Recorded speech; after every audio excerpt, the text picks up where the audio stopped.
प्रेषित मोहम्मद ईश्वराचे दूत आहेत याचा पुरावा काय बरे?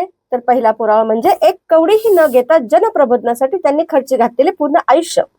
त्यांनी आयुष्यभर न धनसंपत्ती जमवली, न सत्ता मागितली, न त्यांच्या वंशासाठी नेतृत्वाची गादी राखून ठेवली. एवढंच काय तर जगातील सर्वात प्रभावी व्यक्तिमत्व असूनही त्यांचं एक चित्रही नाही, फोटो नाही, काही नाही.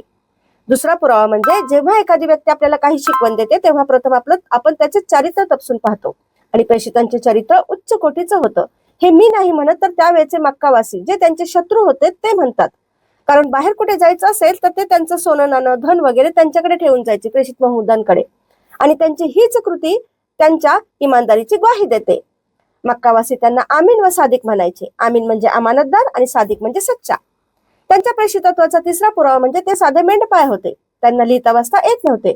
पण जेव्हा त्यांच्यावर कुराण अवतरित झाले तेव्हा ती वचने त्यांनी लोकांना सांगितली तेव्हा लोक आश्चर्यचकित झाले, कारण ती सखोल ज्ञानाने ओतप्रोत होती.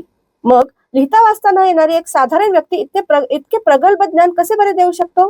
तेव्हा हाही त्यांच्या प्रेषितत्वाचा एक पुरावा आहे.